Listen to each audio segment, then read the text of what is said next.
মেয়ে যতক্ষণ না বাড়িতে ফিরবে ততক্ষণ ও বাড়িতে ঢুকবে না।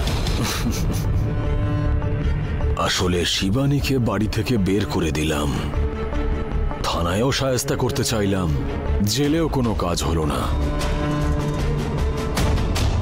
কিন্তু এতদিন বাদে মেয়ের সাথে দূরত্ব বাড়ার পরেই ও ভেঙে পড়ল। মেয়েই হলো ওর উইকনেস।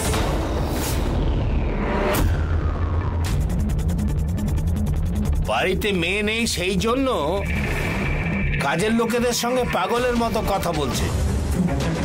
ওর ওই অবস্থা দেখে আমার পুরনো সেই পাগল শিবানীর কথা মনে পড়ে গেল।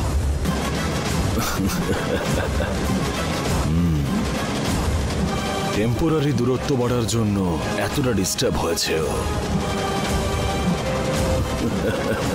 তাহলে পার্মানেন্টলি মেয়ে হারিয়ে গেলে কি করবে? ওইখানেই শিবানীর খেলা শেষ হয়ে যাবে। এক হয়তো আত্মহত্যা করে মরবে, আর নয়তো আমাকে তোমরা অনাথ আশ্রমে রেখে এসো, এটাই ও বলবে।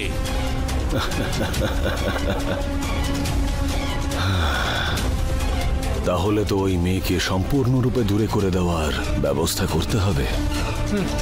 আপনি ছাড়ুন, মনে করলে আপনি অনেক কিছু করতে পারেন। এটাই ভালো সুযোগ, যে কোনো ভাবে মেয়ে আর মাকে আলাদা করে দিন।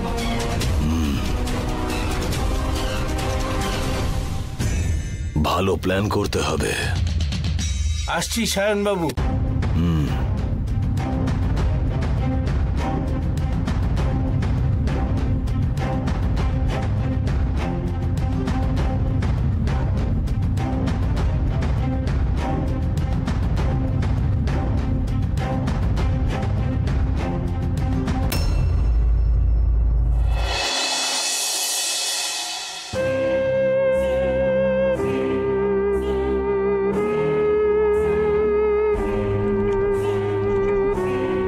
বল রকি।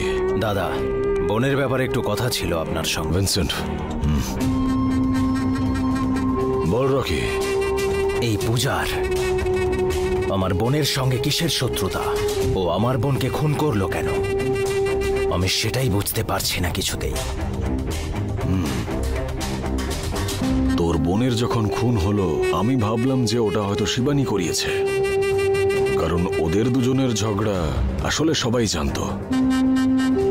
আর এই পূজা অ্যারেস্ট হওয়ার সাথে সাথে তোর মনে যে যে প্রশ্নগুলো জাগছে, আমার মনেও একই প্রশ্ন ঘুরছে।